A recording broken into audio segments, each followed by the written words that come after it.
ආයිබෝවන් ළමයි ඔබත් සැබෑ ආදරය අඳුරගත්ත කෙනෙක්ද?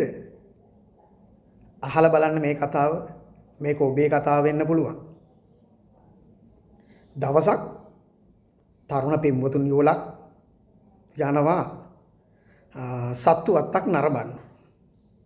මේ සත්තු වත්ත නරඹන්න මේ දෙන්න යන්නේ බොහෝම සමීපව තුරුළු වෙලා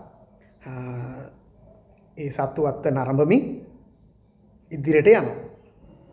හරි. ඉතින් ඔහොම යනකොට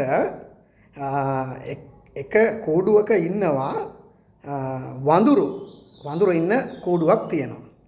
ওই කූඩුවේ වඳුරු ජෝඩුවක් ඉන්නවා. මේ වඳුරු ජෝඩුව හරීම ආදරෙන් ඉන්නේ අර දෙන්නට දෙන්න තුරුළු වෙලා හරි බොහොම ආදරෙන් වඳුරා එයාගේ පෙම්වතියගේ හිස අත ගන්නවා. හරි අන්න ඒ විදිහට බොහොම ලෙන්ගතු ඉන්නේ. අපේ අර කියපු තරුණ යුවලේ ඒ පෙම්වතිය කියනවා තමන්ගේ පෙම්වතාට අනේ බලන්නකෝ හරීෂෝ අර දෙන්න කොච්චර ආදරෙන් ඉන්නවද කියලා. හරි අර අපේ පෙම්වතා මොකෝවත් කියන්නේ නිහඬව යනවා නේ.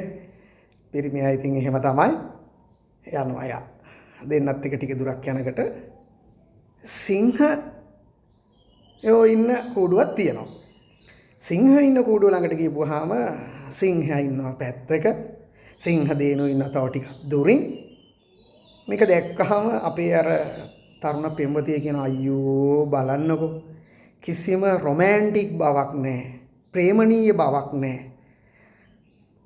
සිංහයා එක පැත්තක සිංහ දේනෝ තව පැත්තක බලන්නකෝ ඒකේ ඒගොල්ලොන්ගේ කිසිම ආදරණීය බවක් නැහැ නේ කියලා.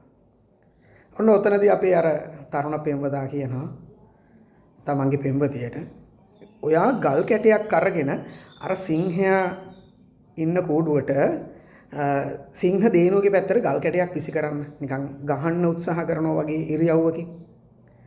ඒ කිව්ව විදියට අර පෙම්වතිය ගල් කැටයක් අරගෙන සිංහ දේනුව පැත්තට විසි කරනවා. සිංහයා එසැනින් විශාල ගර්ජනාවක් කරලා බොහොම වේගෙන් සිංහ දේනුව පැත්තට එනවා.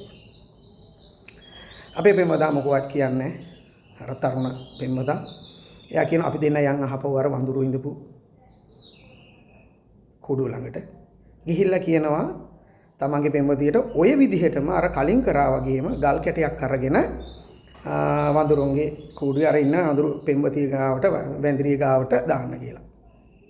ඉතින් ළමයි අර පෙම්වතිය ඒ විදිහටම ගල් කැටයක් අරගෙන විසි කරනවා. අනේ වඳුරා ෂණයෙන් පැනලා දුවනවා තමන්ගේ ආරක්ෂාව පතා. පුංචි අදහසක් පිරිමි අය ගැන අපේ නූතන පරම්පරාවේ ආදරණීයන්ට පෙම්වතියන්ට පුංචි අදහසක් කිව්වේ හොඳට හිතන්න හොඳට කල්පනා කරන්න ඔබටත් ඉන්නේ වඳුරෙක්ද සිංහයෙක්ද කියලා.